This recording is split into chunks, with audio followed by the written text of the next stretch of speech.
Hi there, it's Hector, and I'm coming to you to really talk about something that I think is really important. We're coming into a brand new year. We're coming into 2016. Woo, woo. And I know a lot of us are super excited to really just start a fresh new year, to really learn the lessons that we needed to learn in 2015. Some of us are doing a lot better than others, and the reality is that it doesn't matter where you're at in the journey, every single one of us can always improve. And so what I really thought was super startling the other day is that I came across an article that talked about how only 10% of people actually keep the New Year's resolution. And 90%, the other 90% are just setting resolutions to set them or don't even set them at all. And, they're not really reaching any of their financial goals or life dreams. And so one of the things that I think is really important if we're thinking about really going into a brand new year is to really do brand new things, because then it's not really a new year. It's really just reliving an old year. And so what I want to share with you guys are what are the 5 things that you need to do to avoid being part of the 90% of the population that does not keep their resolutions and goals. And the very first point that I want to share with you guys are to set meaningful goals. We're setting goals a lot of times that, are somebody else's wishes and desires for our lives. And then we're realizing, why is it that we're not achieving them? We're getting started with things that really don't have a higher calling or higher purpose for us. And so if you're really living your life that way, setting goals or setting these myths of how you should be or trying to be like somebody else and not living your true expression, not living, your life on your terms, then you're not really going to reach any of your goals because they're not really significant to you. So one of the most important things that I really found in my journey is to really find ways to create goals around things that are most meaningful to me. So what you don't want to do is start writing the things that you think you should be. Start really focusing on writing goals that are truly significant to you. Second point that I want to share with you guys is consistency versus going all out. Reaching our goals is a lot more like being, like the slow tortoise versus being the explosive hare.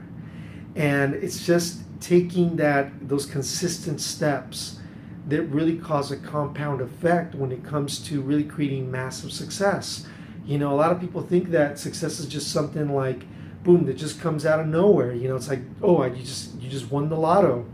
And that couldn't be further from the truth. For people's lives to really become that masterpiece, it really took, thoughtful planning, precision, focus, relentless tenacity, and practicing this on a daily basis till eventually they had the massive and explosive success that you see. So if you're seeing, your favorite actor, or you're seeing your favorite sports person, that took years of development, and for you to really reach greater success in your life, I'm not saying it's going to have to, maybe that's not your dream to be that ultra successful, but the point is that if you're still consistent with the things that are meaningful to you, again, going back to the very first point, then guess what? You're going to have great success on your terms, because at the very end of the day, success is not about what anybody else says it is. It's about what's really most important to you in your life. Third point, people are not being specific. If all I said is, man, I want money, well then you wouldn't know if you want 1 penny or if you want $10 million, And being specific about what you really want really sets a pace, a target to aim to that gives you clarity, so that you're more in tune to really reaching those goals quickly. So really what I want to suggest for myself and for every single one of us that are listening to this is to really get more specific, get more clear on what it is that you really want. And then start to really identify that. Identify it and see it exactly for what it is. If it's more money, put the amount that you want, and guess what? Think about the day that you want to achieve that goal. Fourth important point here is not to be too strict. There is such thing as being way too rigid, way too much discipline. And I see that people, sometimes want to reach their fitness goals and they're dieting super hard, and then they're killing themselves. And maybe they almost reach those fitness goals, but then what happens is they've been so strict that very first moment that they actually break the diet, then they completely go on this dramatic binge where they gain all that weight back or they gain even more. So it's real important that you're not too strict, that you're flexible, that you give yourself some balance. If you're going after a certain meal plan, stick to the meal plan, but give yourself cheat days. Give yourself days to just kind of, cheat and have some fun. Okay? Because you need some of that. And being too strict, being too rigid really doesn't allow for you to really stick to those goals, to stick to those resolutions in a very powerful and significant way.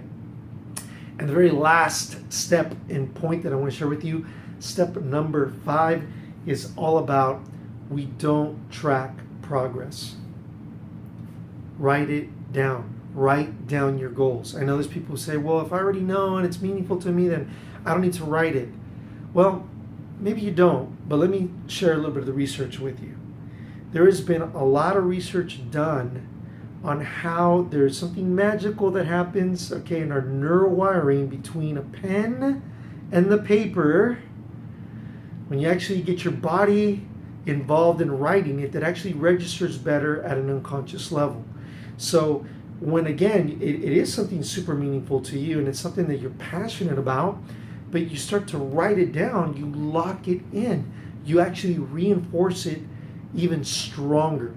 Okay? And so you're all about wanting to achieve in your life, and you don't want in any way there to be a room or a gap for you not to reach those goals, because they're so valuable to your life. They're so valuable to you becoming the absolute best version of yourself. So write them down. And every week, get some time to reflect, to see where you're at with those goals, to see if you're actually reaching them, to see if you're actually really holding yourself to the standard that's really giving you the results that you want in your life. And I really want you to really get these 5 solid steps, these 5 solid points down, because if you do, I promise you're going to have an amazing 2016. You will truly have a new year, not an old year. And my greatest wish for you, my greatest, most devoted desire is to see you and your family, your business, have the most incredible 2016 ever. So for me, my family, and to yours, I wish you an absolutely happy new year. And remember, believe in you and shine brightly.